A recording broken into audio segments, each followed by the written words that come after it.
राज्यातील शेतकऱ्यांसाठी आजच्या दिवसभरातील सकाळच्या झटपट आणि ठळक बातम्या। बचत गट होणार सायबर साक्षर, 8 मार्च पर्यंत महिला प्रशिक्षण। बचत गटाच्या माध्यमातून महिला आर्थिक व्यवहार करताना, डिजिटल पेमेंट, ऑनलाईन बँकचा वापर करताना त्यामुळे त्यातील धोके ओळखून त्याला टाळून बचत गटाचे व्यवहार करता यावा यासाठी पुणे जिल्ह्यातील सुमारे 1 लाख महिला आता सायबर साक्षर होणार आहे। खानदेशात पूर्व हंगामातील कापसाखालील मोठे क्षेत्र रिकामे। खानदेशात पूर्व हंगामी किंवा बागायती कापूस लागवड मागील मे व जून मध्ये झाली होती, ते आता सगळे क्षेत्र रिकामे झाले आहेत। EWS पर्व वर्गातील विद्यार्थ्यांचे प्रवेश नियमित। व्यावसायिक अभ्यासक्रमाच्या विद्यार्थ्यांना फायदा। महावितरण साई दरवाढीचा प्रस्ताव 100 युनिट पुढे 7 ते 9% वाढीची शक्यता। राज्य सरकारने महावितरण कंपनीने आगामी आर्थिक वर्षात म्हणजे 1 एप्रिल 2025 पासून सरासरी घरगुती ग्राहकांसाठी 7 ते 9% वीज दरवाढ प्रस्ताव केली आहे। कमी वीज वापर 100 युनिट पर्यंत श्रेणीतील ग्राहकांसाठी महावितरणने माफक दर कपात सुचवली आहे। शेतकरी बंधूंनो, तुम्हाला काय वाटते? महायुती सरकार शेतकऱ्यांचे कर्ज माफ करतील का? तुमचे मत तुम्ही आम्हाला कमेंट मध्ये नक्की कळवा। शेतकरी बंधूंनो, तुम्ही आपली बातमी कोणत्या जिल्ह्यातून बघता ते पण तुम्ही आम्हाला कमेंट मध्ये नक्की कळवा। आणि शेतकरी बंधूंनो, तुम्ही आपल्या चॅनलवर पहिल्यांदाच आला असाल तर आपल्या व्हिडिओला एक लाईक करा, चॅनलला सबस्क्राईब करा, बेल नोटिफिकेशनला ऑल करा अशाच महत्त्वपूर्ण बातम्या बघण्यासाठी। औरंगाबाद छत्रपती संभाजीनगर ओबीसी वसतिगृहातील विद्यार्थी भोजन निर्वाह भत्त्यापासून वंचित, विद्यार्थ्यांकडून नाराजी, आंदोलनाचा इशारा। राज्यात घाऊक भाडेवाढ, एसटीचा प्रवास 15% महाग, रिक्षा टॅक्सीच्या दरात 3 रुपयांनी वाढ। खानदेशात केळी पट्ट्यासह विविध भागा शिवारातून शेती साहित्य, कृषी पंपाची यंत्रणा चोरी वाढली आहे। शेती पंपाच्या केवळ व अन्य शेती साहित्य चोरी वाढले आहे। महाराष्ट्र सरकारला सर्वोच्च न्यायालयाचा सवाल पैसे नाही असे का म्हणता? वसई विहारमध्ये महानगरपालिकेच्या घनकचरा व्यवस्थापन प्रकल्पासाठी निधी नसल्याची महाराष्ट्र सरकारची भूमिका विचित्र असल्याचे ताशोरे सर्वोच्च न्यायालयाने शुक्रवारी ओढले। फळबागच नसताना विम्याची 7,000वर अर्ज। जालना जिल्ह्यातील 7,225 शेतकऱ्यांनी फळबागच नसताना मोसंबी, मगर, बहार फळपीक विमा काढत्या कृषी विभागाच्या तपासणीमध्ये उघडकीस आले आहे।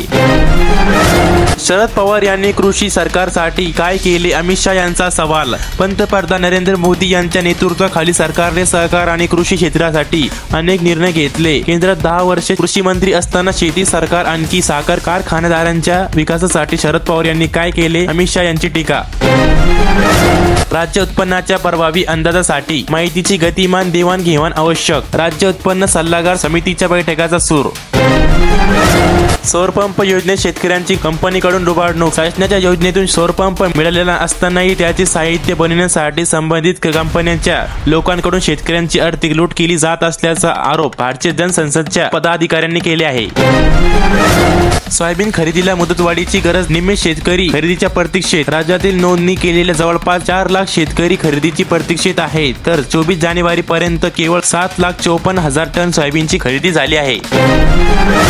शेतकऱ्यांचा सातबारा कोरा, सरसकट कर्जमाफी द्या, सुप्रिया सुळे यांची मागणी। गैरकारभार कळवा, 10,000 बक्षीस मिळवा। सांगली जिल्हा बँकेत गैरव्यवहार टाळण्यासाठी निर्णय। बँकेतील गैरव्यवहार भराची माहिती कळवल्यास संबंधित तक्रारदारास 1,000 ते जास्तीत जास्त 10,000 रुपये पर्यंत बक्षीस दिले जाणार आहे। राज्यात थंडीचा कडाका कमीच, राज्यातील बहुतांश भागात किमान तापमानात वाढ। राज्यातील हवामान कोरडे होते असून थंडीमध्ये काहीशी वाढ होण्याची शक्यता हवामान विभागाने वर्तवली आहे। कापूस खरेदीपेक्षा थेट खात्यात पैसे जमा करा, कापड उद्योगाची सरकारकडे मागणी। CCI निम्म्याहून अधिक कापूस खरेदी करत असल्याने उद्योगांच्या अडचणी वाढल्या आहेत, त्यामुळे सरकार हमी भावाने कापसाची खरेदी न करता बाजारभाव आणि हमी भावातील फरक थेट शेतकऱ्यांना खात्यात जमा करावा अशी मागणी करत आहे।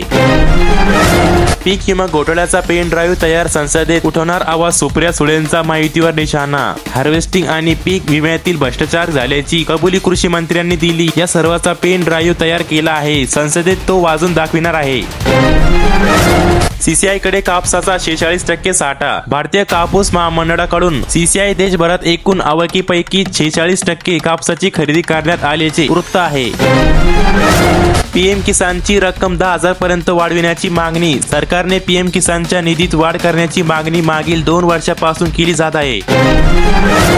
अस्थायी अर्थसंकल्पनाच्या पार्श्वभूमीवर पीएम किसानचा निधी 10,000 करण्याची मागणी काही शेतकरी नेते उद्योगांनी लावून धरली आहे. उद्दिष्ट संपले तरी सोयाबीन खरेदी सुरूच राहणार, जिल्ह्यांना मिळणार वाढीव उद्दिष्ट. राज्यात आतापर्यंत जवळपास 7,28,000 टन सोयाबीनची खरेदी झाली आहे. तसेच ज्या जिल्ह्यांचे सोयाबीन खरेदीचे उद्दिष्ट पूर्ण झाले त्या जिल्ह्यांना पुन्हा वाढीव उद्दिष्ट देण्यात येणार आहे. शक्तीपीठ महामार्गाला शेतकऱ्यांचा विरोध. परभणी येथील शक्तीपीठ महामार्ग संघर्ष समितीवर महाराष्ट्र राज्य व किसान सभेच्या वतीने प्रस्तावित नागपूर गोवा शक्तीपीठ महामार्ग रद्द करावा, मोजणी व अधिग्रहण प्रक्रिया थांबावी यासह इतर मागण्यांची शुक्रवारी जिल्हाधिकारी कार्यालयासमोर मोर्चा काढण्यात आला. परभणी जिल्ह्यात पीक विम्याचा अग्रिम मंजूर झाला असले तरी तो शेतकऱ्यांच्या खात्यावर पडला नाही, तो द्यावा. तसे विद्यापीठाची जागा क्रीडांगणासाठी हस्तांतरित करण्यासाठी मंजुरी द्यावी अशी मागणी आमदार राजेश विटेकर यांनी कृषी मंत्री माणिकराव कोटे यांच्याकडे केली आहे. पोषक वातावरणामुळे कांद्याचे पीक बहरले. शेतकऱ्यांच्या शेतीमालाला सध्याच्या परिस्थितीमध्ये योग्य भाव मिळत नसल्यामुळे देवगाव फाटा परिसरातील शेतकरी कर्जबाजारी होत आहे. रब्बीचे क्षेत्र 1.25 हेक्टरने वाढले. पाणी पातळी व सिंचन सुविधेचा परिणाम. यावर्षी चांगला झालेला पाऊस, त्यामुळे भूक भारतातील वाढलेली पाण्याची पातळी आणि उपलब्ध सिंचन सुविधेमुळे यावर्षी रब्बी हंगामात पेरणी क्षेत्र 1.25 हेक्टरने वाढले आहे. नांदेड जिल्ह्यामध्ये अधीक्षक कृषी अधिकारी भाऊसाहेब बराटे यांनी ही माहिती दिली आहे. भातोडीची केळी इराणच्या बाजारपेठेत 25 लाखाची उत्पन्न. आष्टी तालुक्यातील शेतकऱ्यांची यशोगाथा. टोमॅटोने शेतकऱ्यांना रडवले. राज्यातील सर्व बाजार समितीच्या आवारात टोमॅटोची मोठ्या प्रमाणात आवक. परिणामी पुणे येथील मार्केट यार्ड बाजारातही फटका बसला आहे. पुणे घाऊक बाजारात 1 किलो टोमॅटोला प्रवतीनुसार 4 ते 5 रुपये किलो, तर किरकोळ बाजारात 1 किलोला 15 ते 20 रुपये भाव मिळत असल्याने शेतकरी बळीराजा हवालदिल झाला आहे.